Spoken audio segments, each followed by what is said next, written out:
Hello and welcome to another segment of Western Wisconsin Journal. I'm Jamie Johnson, the government and political correspondent. And today we have another guest in our parade of candidates for Hudson municipal government. We've interviewed the mayors, two contested aldermanic positions, and today our guest is City Council person Bill Alms. Bill, welcome. Thanks, Jamie. I appreciate it. Thanks for having me. So Bill is running against no one, right? Against no one. Well, aside from maybe the write-in candidate, right? Yep, the potential, even though there's some new laws, I guess, on the write-in stuff too. But anyway, so we'll have a little bit more freedom, and the viewers, I think, might enjoy it a little bit more. We're going to have our basic questions that we're asking all the candidates for municipal government, but then maybe we'll drill down on a few of these. But we start everyone off with, tell us a little bit about yourself, your background, qualifications for serving on City Council. Sure. So I've been living in Hudson. Let's see, my wife and I moved here in 2007. And we kind of, we were living in northeast Minneapolis at the time. A little kid comes along. His name is Everett, right? He's now 11, but came along in 2006, and we really started thinking about schools and where are we going to settle down, right, for a good future for him, and Hudson was a perfect fit. It was what we were looking for was a tight community, a small community, and one that had a really great downtown, which is what Hudson does, right? In terms of what I do, I'm a video producer. I've been a video producer for about 20 years now. Okay. And really what that means is kind of project management, if you will. It's all about timelines, milestones, deadlines, coming up with the right content for video. So basically taking these really macro ideas and really drilling them down to fine details of producing video. Okay. Which I think dovetails really good as an alderman, right, on City Council, is understanding sort of the project management end of things from a staff perspective. About 4 years ago, I started my own business, video production business. And so that added sort of the relationship aspect to my work, creating, establishing, developing relationships with clients. Customer service. And that really kind of dovetails into City Council as well, because you're dealing with a lot of different personalities, a lot of different perspectives, and then ultimately deciding on those perspectives. But really having that relationship is where it starts. Okay. And so a small business person, and in somewhat technical field of video production, but not necessarily somebody who majored in political science and not at all. Has some big, long background in government. Right. Okay. Yep, exactly. Well, except you now are a confirmed politician in the sense that you won an election, and you've been on the City Council here in Hudson for how long? So about 2.5 years. So my predecessor stepped down kind of at the end of her term, Mary Jacob, and then there was a special election held in that fall. So won that election, had an opponent, and then came back and had to run that spring for the Did you have election. An opponent again? Not for that one. All right. Yeah. So but you have had a contested election in your district, and for our viewers, tell them where District 2 is. So District 2 really is, if you take a look at the Hudson Hospital, kind of behind that. So it's Heritage Greens, Red Cedar Canyon, a lot of the new developments, all the way to Hudson Meadows, which is on the other side of 35. And then all the way down to Hanley, kind of the business district, to the old dog track, and then up again on it would be the east side of Carmichael. Okay. So that kind of corridor there. So that part of the city of Hudson that wasn't even city 20 years ago. Right, exactly. Okay. Yep, when they made that cut through Hanley. Yes, and that's going to impact one of the answers or questions that we have about annexation, but I'll save that so that we do this kind of in order. But so you've been on the council for a couple years. Why do you want to continue to be on the council? And I get this question asked of me. I've run for school board and was reelected to school board. Who in their right mind wants to have that job over and over again? So. Right. Well, maybe I should start at where I really wanted to serve, right? Okay. It was 8 months before I ran in that election that I went to Washington, D.C., spent some time with some lawmakers, and at that time we were kind of lobbying around rare disease. My son has a rare disease syndrome. And so we kind of lobbied and kind of saw how it really works versus what you see on TV, you know? And so came back from that and just, talking with my wife, Bonnie, and just, I want to serve. I want to get involved with the community. I want to know what's going on. I want to be a part of those decisions. But that's really where my passion is bottom line, just I want to serve. I mean, I don't have a particular agenda going in, if you will. I just, I want to make my community safe. I want to make my community grow in not physical space necessarily, but just be a good community. And so I just want to serve. And the reason I'm running again, which I think was what you're kind of asking, you must like it. You must want to do it again. So what do you like about being on the city council? It's being able to affect change and the way that affecting change. I'll give you an example. There is the Lighthouse neighborhood, which is on the north side of Stage Line, right? Kind of across from the movie theater a little bit. They had a pond, and they were having issues with the pond. It wasn't built right. The drain water, the outlet was up too high. So when rainwater would come in there from the gutters, it would splash against these rocks, and there was erosion happening, and it just was not a good, not a good thing, right?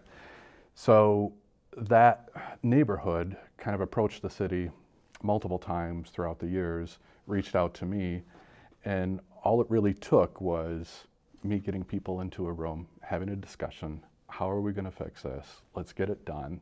And it got done. And that type of a change it's incredible to see. Didn't necessarily need an act of Congress or anything like that. No, and it didn't take a lot of my time. It took a little bit of my time, don't get me wrong, but it was just about getting people in the same room and how are we going to fix this, and being able to see that change and being able to be a part of that effect is I like that. Okay. Yeah. So good. So what do you see as the most important issues to be addressed by the City Council now coming up over the next 2 years? There's carryover. It's not like you finish one term and all that work is done. There's always old business that continues. But and Hudson has had its share of hot button issues going back. When I first came to this community, we had the dog track that was about to be constructed and so forth. So what do you see as the more important issues coming up for this next term?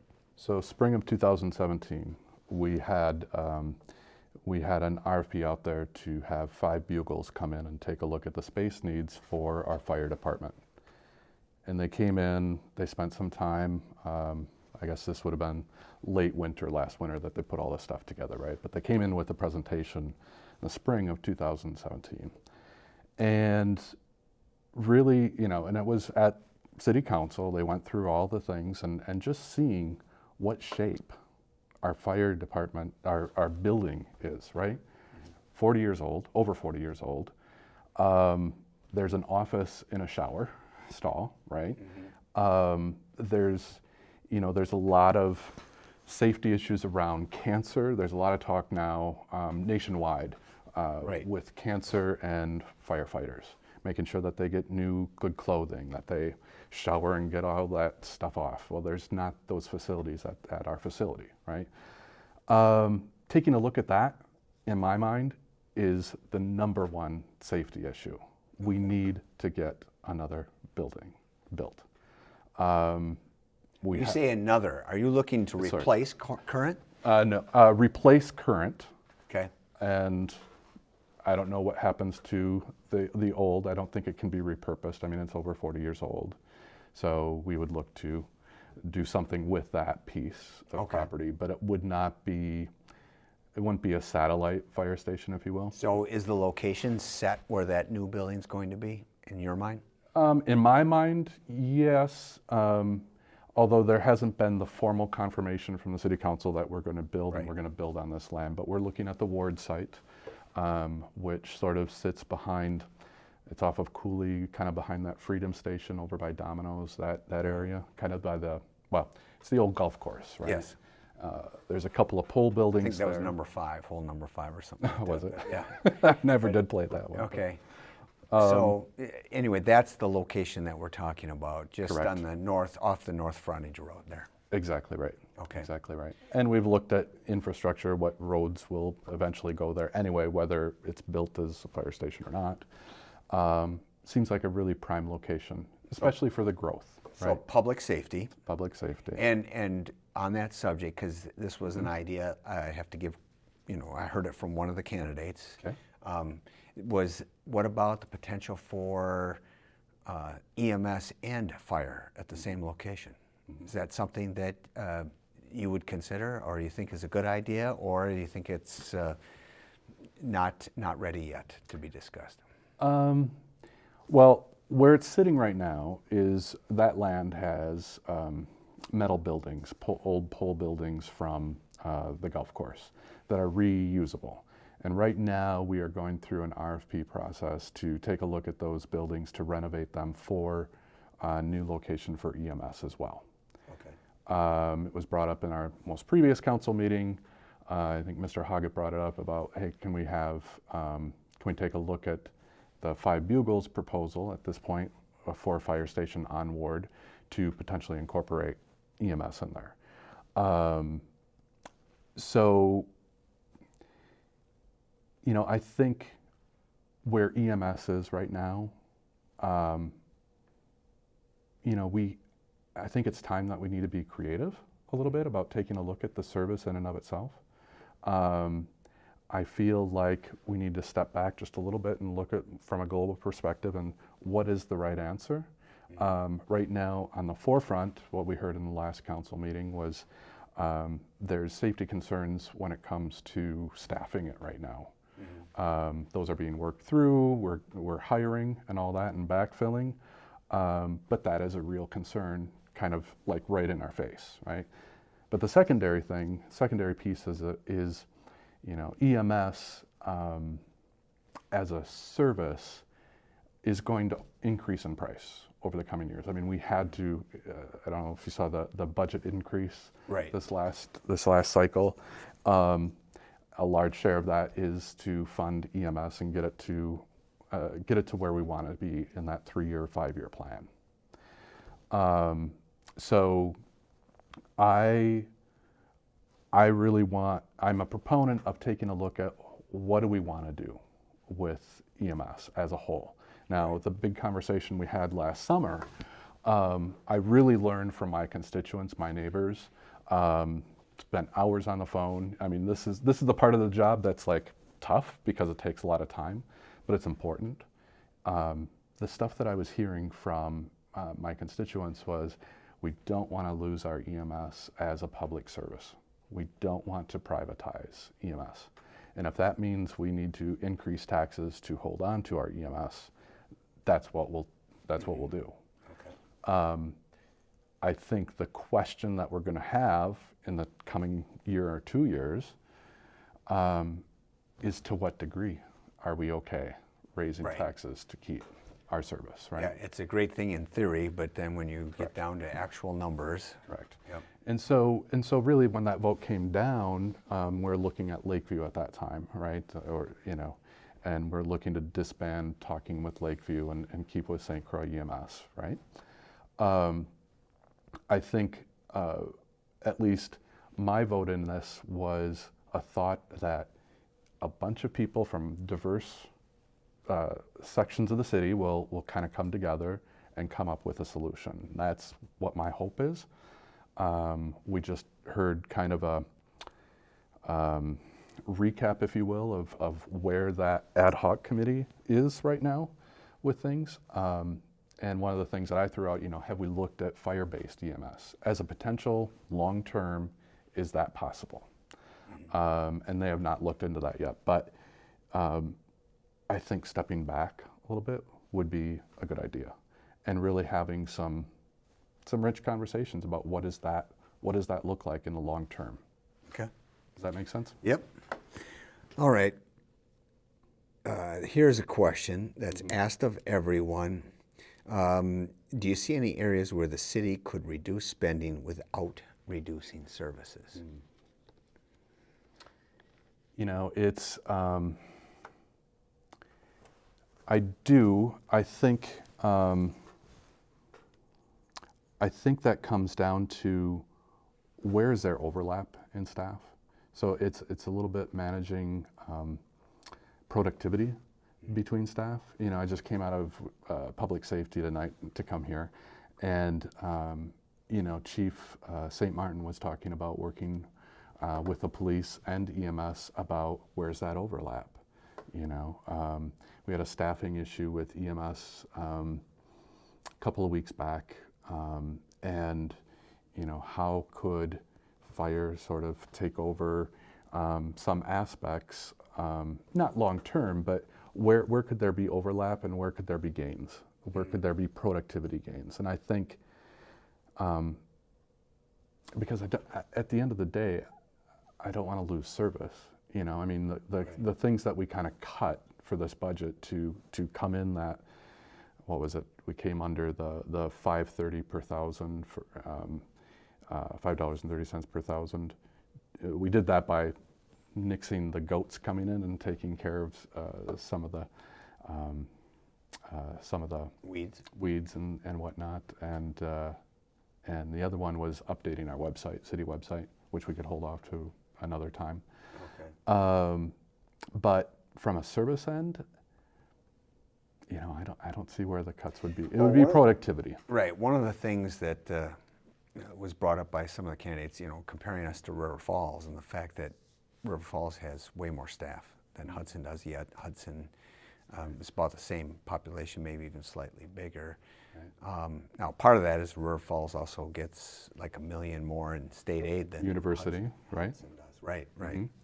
So, yeah, I mean, you're not purporting that there's large-scale cuts as far as staff in that regard. I don't think so, and I think in the coming years we're going to have to increase a little bit for even the staff that we have, right? Because we have aging staff that's coming up to retirement. Right. So that is going to be the balance. It's going to be, you know, and quite honestly, you know, back to your question about what are some of the big things coming up in the next couple of years, the fire station in and of itself. I mean, that's a big expenditure, right?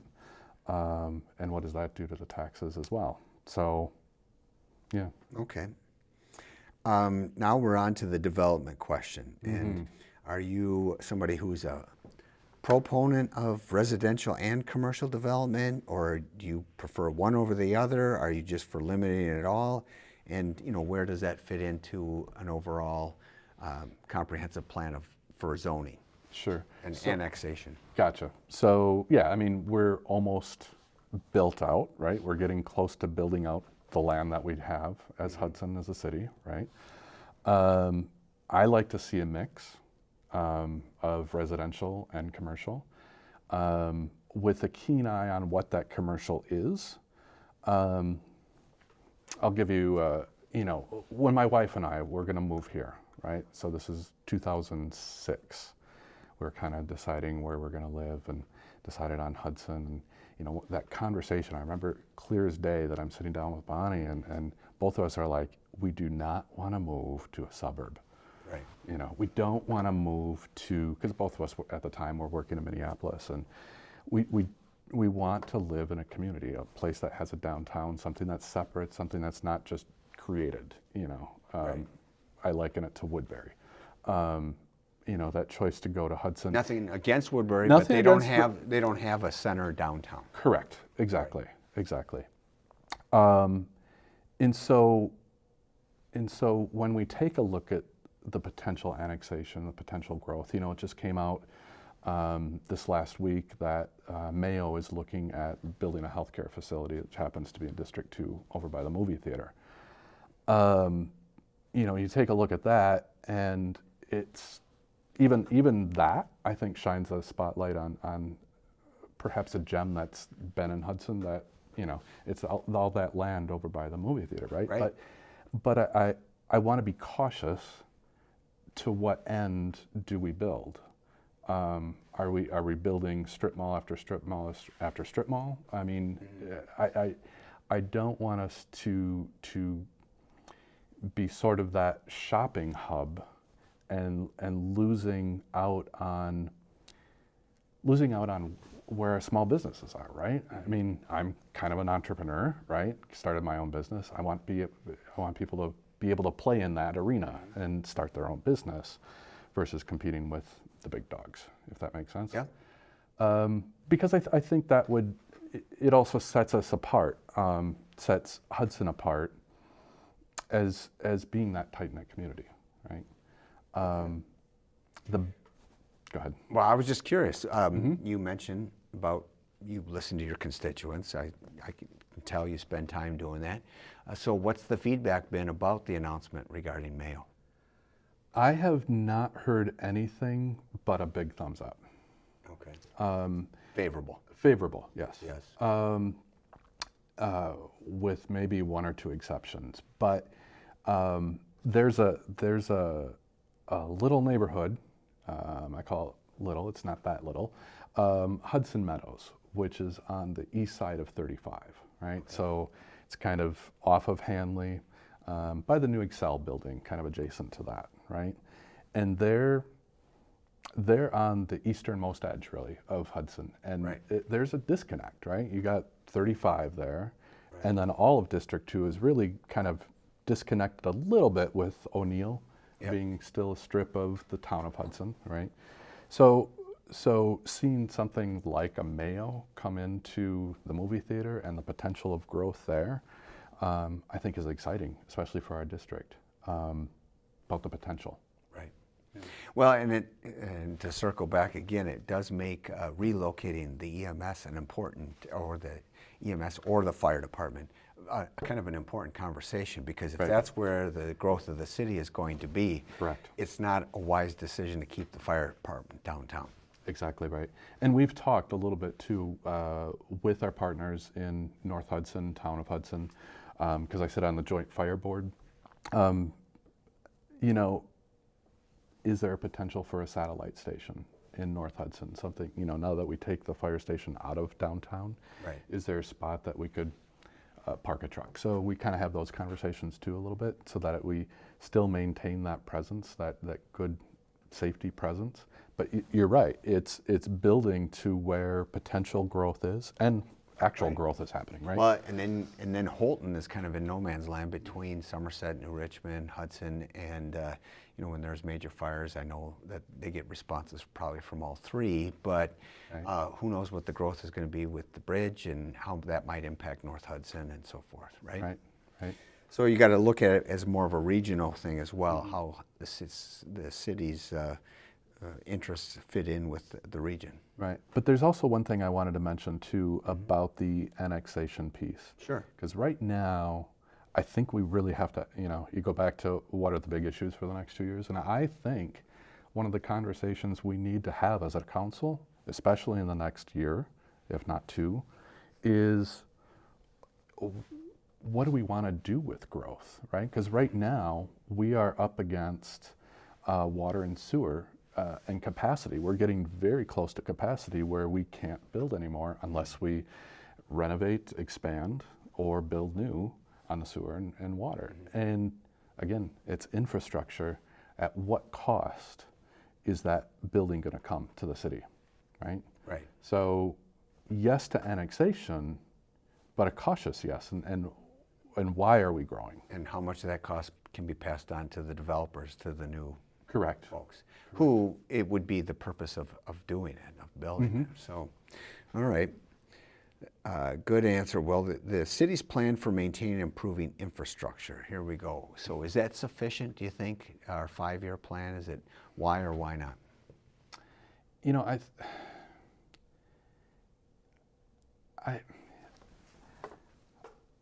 I think we got to relook at it. You know, you drive on any street here in Hudson, I mean, just looking at it from the road perspective. Now, Hanley Road is going to be resurfaced this next year, and the rest of Vine has to be redone. Second Street is going to be an eventuality, First Street.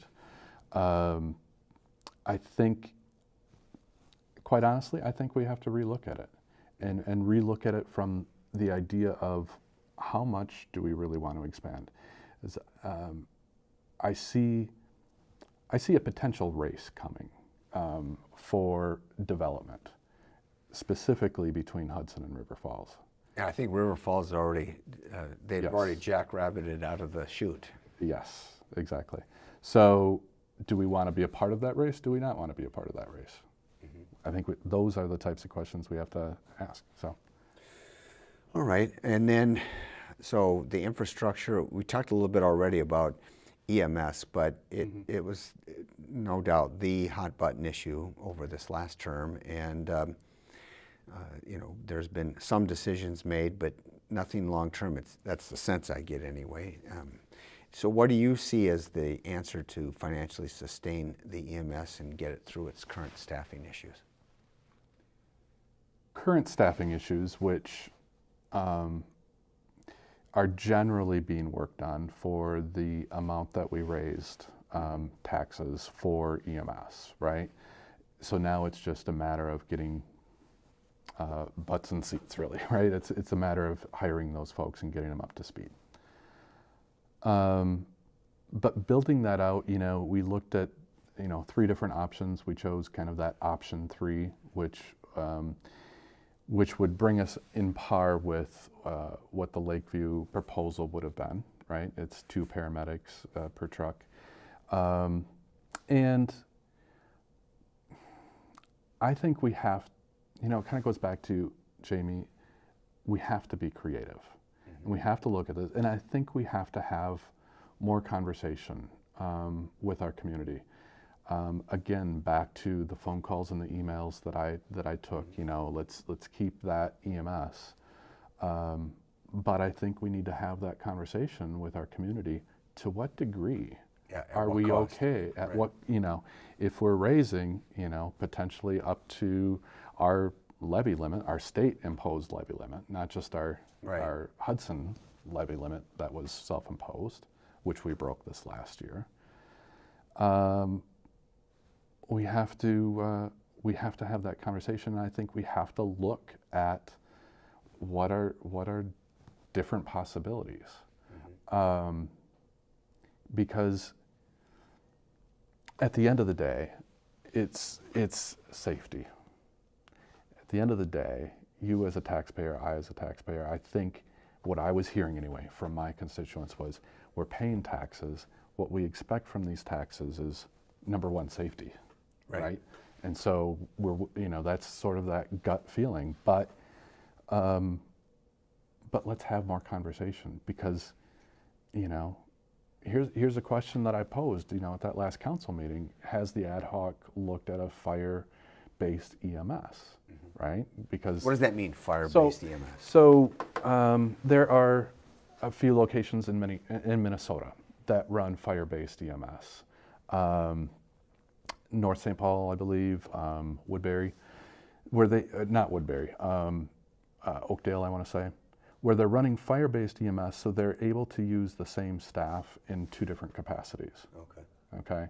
So, so in talking with our chief, at one point we did talk a little bit about, you know, could we get a candidate that can do a little bit of both, and would that help the economic piece of it?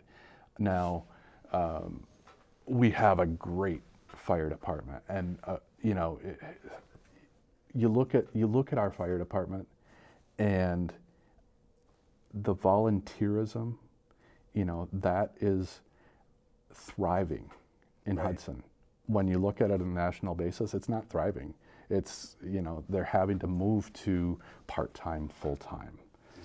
We have a great community and great fire staff that does volunteerism. So I don't know that long-term that could be a potential to be looked at, but maybe not in the short term, because we aren't running a full-time staff. Because that really takes a little bit more money, right? running a full-time fire department, running EMS in tandem do it. So, but I think Jamie, it's looking at what are different possibilities. All right. Speaking of possibilities, Yes. we got two more issues to. Okay. One is the downtown parking.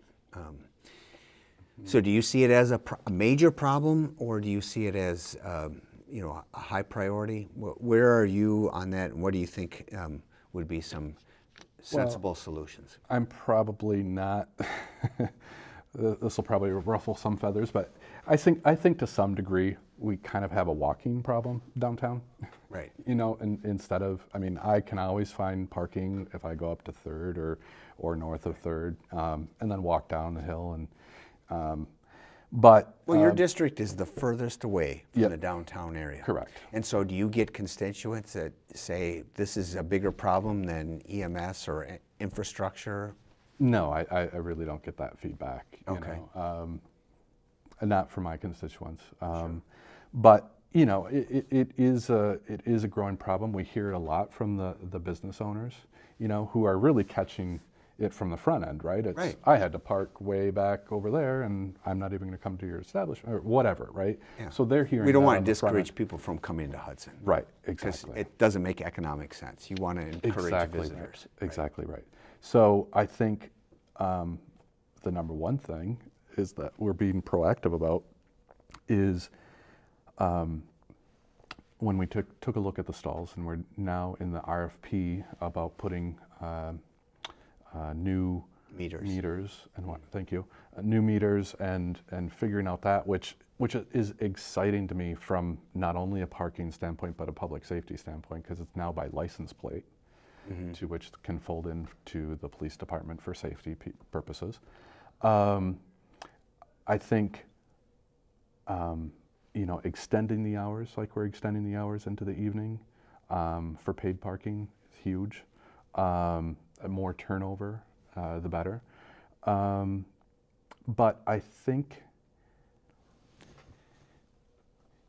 if we're looking at, we have to add stalls at some point, right? Kind of in that sweet spot in between 3rd and 1st. Prime location could be something like where the fire station is Right. currently, right? So you solve one problem and then maybe two birds with one stone. Two birds with one stone. Both stones coming at a price, right? That's Right.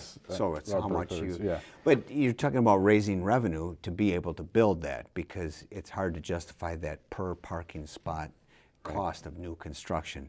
And so one thing I've heard about that the new meters will also considering expanding hours where parking is charged for, because now everyone knows at 5:01 you don't have to worry about feeding the meter. Right. Maybe if we extend that a little bit, because we have a lot of people that's when they go downtown, is between 5 and 8 p.m. Right, Or on the exactly. weekends, Yep. which we're not collecting any revenue right now. on But that. we will be. Okay. Right. So that's one of the things that when these new meters come in, that we're extending those stalls. In the current, it's a very archaic, plunking quarters in or whatever. Right. Right. So it takes time, a certain amount of cost into retooling those to be further out. Right. So we're looking at doing that at one fell swoop when we bring in the new metering system. Expanding the hours, I've heard from businesses downtown that they don't want to increase the pricing per stall. So there's a little bit of a battle of that, if you will. Well,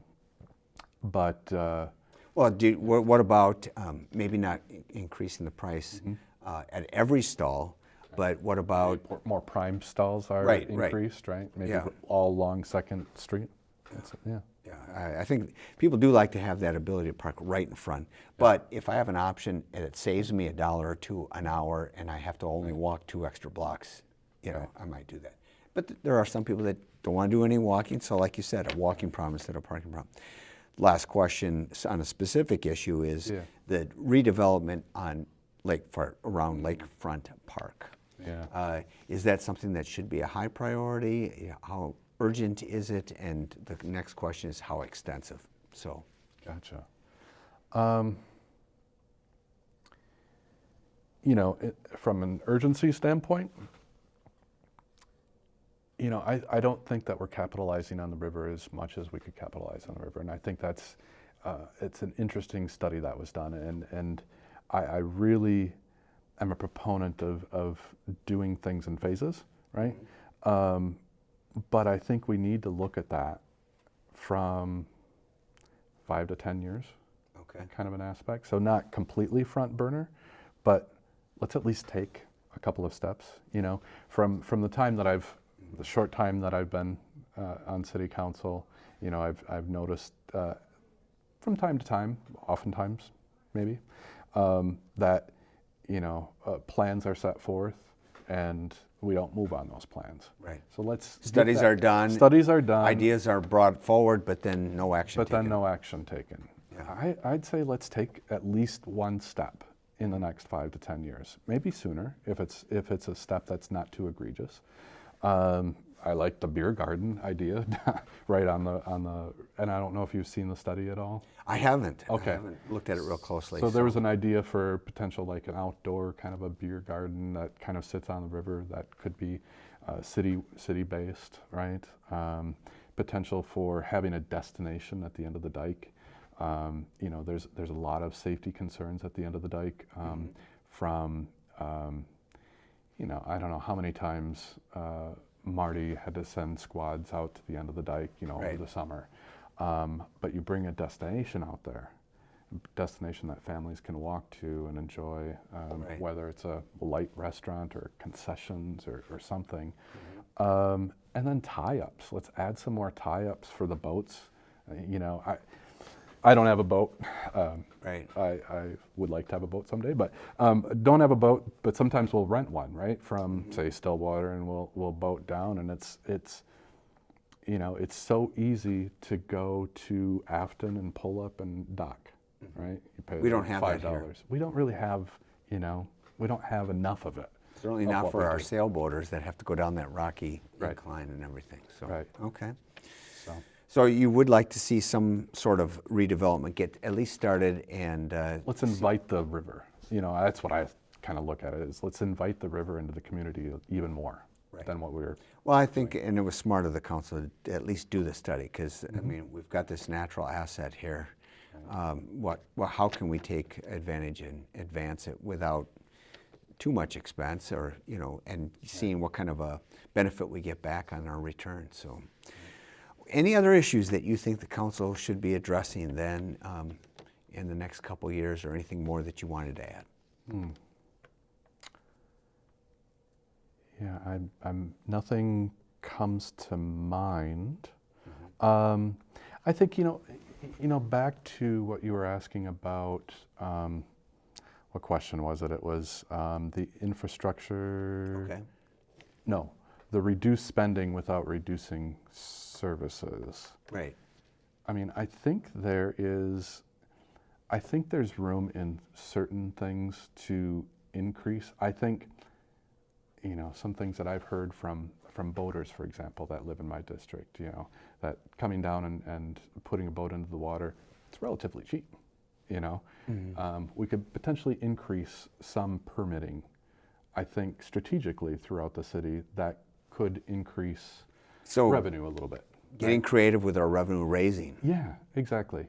But not, and I don't want to scare people with that, because then it's like, oh, all of a sudden Hudson is expensive. I mean, I don't think that we want to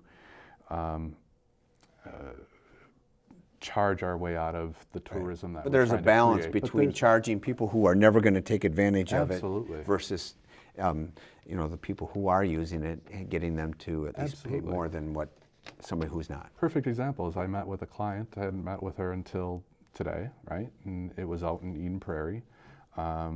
She runs an organization out there, and you know, I told her that I'm from Hudson. She's like, I love Hudson. I mean, look at the economics of the people that are visiting too. Right. Not just our, and I don't know if the fee structure, you know, obviously, for a Hudson resident should always be a little bit less, right? Because we're paying taxes here. Right. But I think there's room to move up, because the people that we're attracting, I think, you know, especially inviting the river in and getting boaters, I think there's ways that we could get creative, more creative than we are now. All right, very good. Well, with that, we will conclude the interview. I want to thank you for coming on, even though you don't have an opponent, being willing to talk Absolutely. to the voters, and remind our viewers that April 3rd is Election Day. Here in Hudson, we have roughly half the districts are up for election. That's on a 2-year divided schedule. And plus we have the mayoral race. So make sure that you get to know the candidates and the issues and get out there and vote. And thank you for watching another segment of Western Wisconsin Journal.